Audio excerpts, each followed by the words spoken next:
Dear student, आज हम बात करेंगे परमाणु संरचना से संबंधित कुछ न्यूमेरिकल प्रश्न का। तो चलिए सबसे पहले हम बात करते हैं परमाणु भार और परमाणु क्रमांक की, जो कि आंकिक प्रश्न को सॉल्व करने में बहुत ही इंपॉर्टेंट होंगे। तो यदि हम बात करें परमाणु क्रमांक, एक मिनट,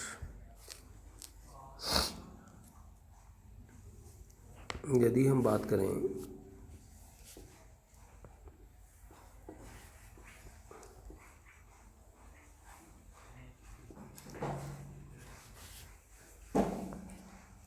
परमाणु क्रमांक की,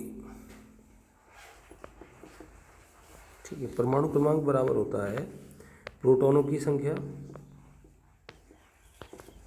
बराबर इलेक्ट्रॉनों की संख्या। तो ये यदि इनमें से कोई एक चीज़ हमें मिल जाए तो दूसरी अपने आप निकल जाती है। दूसरा है हमारे पास परमाणु भार। परमाणु भार बराबर होता है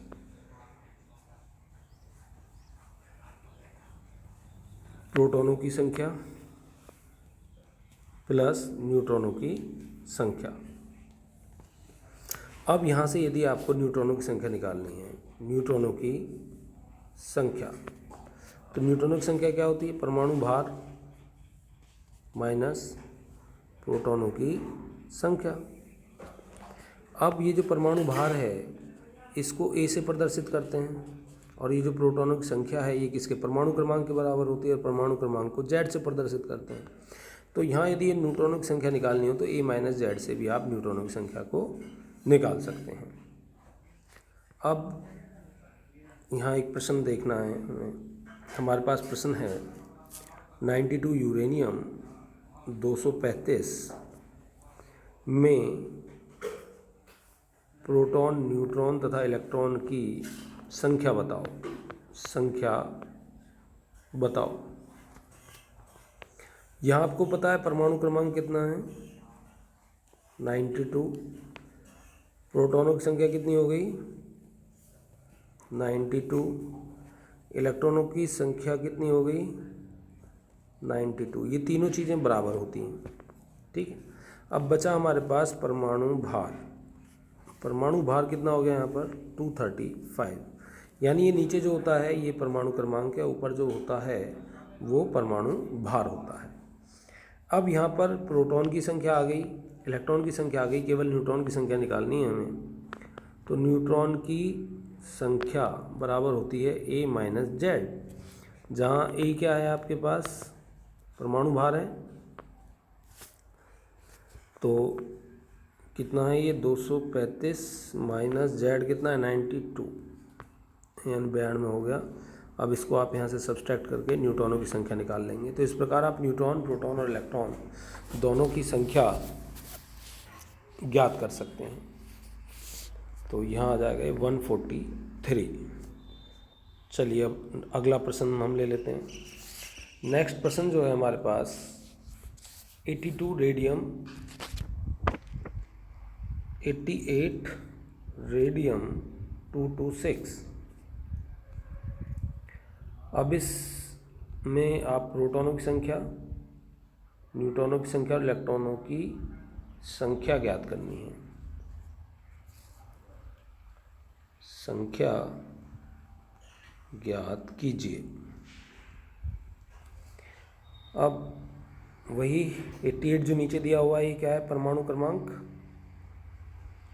यानी कि जेड कितना हो गया? 88।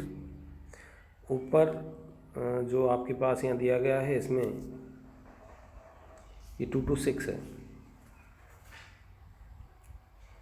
परमाणु भार यानी ए कितना है? 226।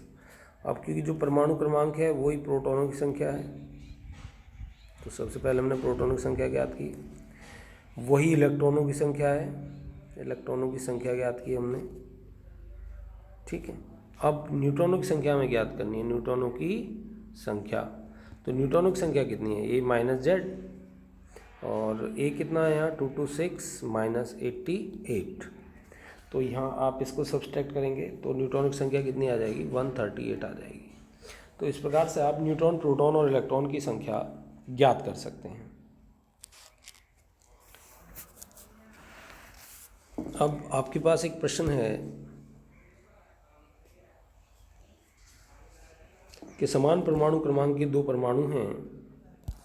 चलिए मैं इसको यहाँ लिख देता हूँ, अपनी कॉपी में लिख लेना कि समान परमाणु क्रमांक के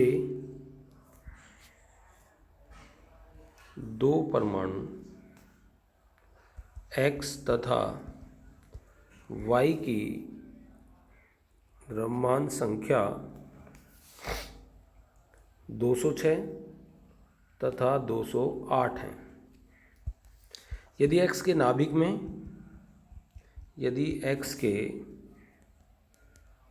नाभिक में 124 न्यूट्रॉन हैं, 124 न्यूट्रॉन हैं, तो Y के नाभिक में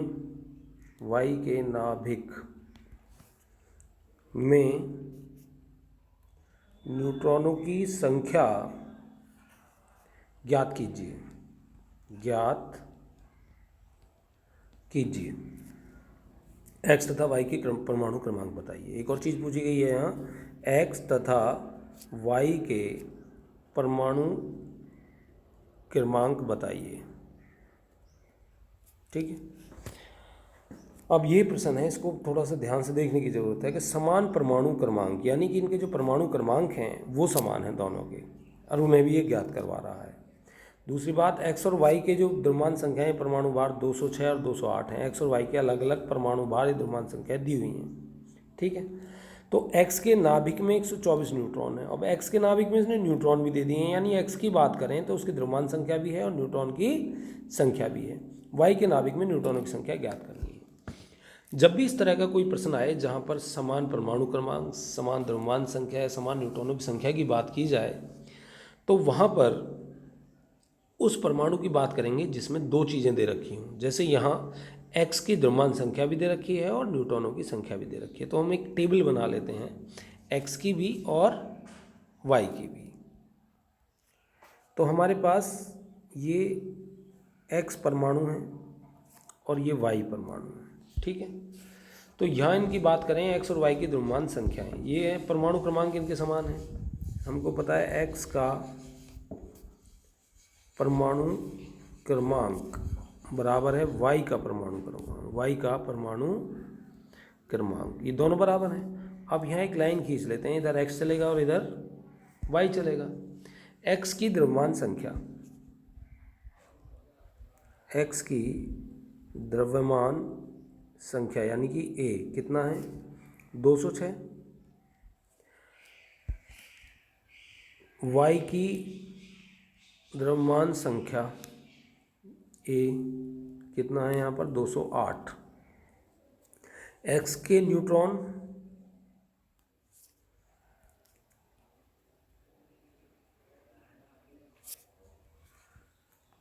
X के न्यूट्रॉन की संख्या कितनी है, 124। ठीक है, Y के न्यूट्रॉनों की संख्या ज्ञात करवा रहा हूँ, Y के न्यूट्रॉनों की संख्या ज्ञात करवा रहा है। जब भी इस तरह का प्रश्न हो तो ये टेबल आपको कंप्लीट करनी है। अब आप यहाँ देख रहे हैं तो यहाँ दो चीज़ हैं, जबकि यहाँ पर केवल एक चीज़ है। तो इसका मतलब ये दो चीज़ हैं, यहाँ से कुछ हम ऐसा निकाल सकते हैं जो इन दोनों का बराबर हो। तो बराबर क्या है इनका, परमाणु क्रमांक। यानी यदि X का परमाणु क्रमांक हम ज्ञात कर लें तो Y का परमाणु क्रमांक भी ज्ञात हो जाएगा, और जब Y का परमाणु क्रमांक ज्ञात हो जाएगा तो Y के न्यूट्रॉनों की संख्या भी ज्ञात हो जाएगी। तो हमें पता है न्यूट्रॉनों की संख्या बराबर क्या होता है, A माइनस जेड। न्यूट्रॉनों की संख्या बराबर होती है A माइनस जेड, लेकिन हमें न्यूट्रॉनों की संख्या तो यहाँ ज्ञात नहीं करनी है। हमें क्या ज्ञात करना है, यहाँ पर परमाणु क्रमांक ज्ञात करना है, Z ज्ञात करना है। तो Z इज इक्वल टू हो जाएगा A माइनस एन, और A कितना है यहाँ पर, द्रव्यमान संख्या कितनी है, 206। न्यूट्रॉनों की संख्या कितनी है, 124, और 206 में से 124 यदि सब्सट्रैक्ट करते हैं तो हमारे पास आ जाता है 82। यानी कि ये जो 82 आया है ये परमाणु क्रमांक आ गया। किसका आ गया, ये परमाणु क्रमांक आ गया इन दोनों का। यानी कि जो परमाणु क्रमांक X का था वो ही Y का भी है। तो अब y की हमें क्या परमाणु क्रमांक निकल गया, z निकल गया, इसका न्यूटॉनिक संख्या निकालनी है। तो न्यूटॉनिक संख्या बराबर a माइनस जेड। a कितना है इसका 208 है, माइनस z कितना है 82 है। तो इस कंडीशन में यदि यहाँ से 82 ये सब्सट्रैक्ट कर दोगे आप तो ये आ जाएगा 126। तो इस प्रकार आपका ये प्रश्न यहाँ सॉल्व हो जाता है। ये बड़ा प्रश्न था, इम्पोर्टेंट भी था। तो इस तरह के जब भी प्रश्न आए तो आपको इसी तरीके से अपना चार्ट बनाना है और सबसे पहले उस चीज़ को लिखना है जो उन दोनों में बराबर है। फिर हमें ये देखना है कि नंबर ज़्यादा किधर दे रखे हैं। इधर एक ही दे रखी थी चीज़, यहाँ दो दे रखी हैं, तो यहाँ जहाँ दो दे रखी हैं वहाँ तीसरी को निकालना आसान है और तीसरी हमें वो निकालनी है जो दोनों में कॉमन है। तो उस प्रकार दूसरे की भी फिर दो दो चीज़ें निकल जाएंगी जिससे हम तीसरी चीज़ को आसानी से, तीसरा आंसर को आसानी से यहाँ ज्ञात कर सकते हैं।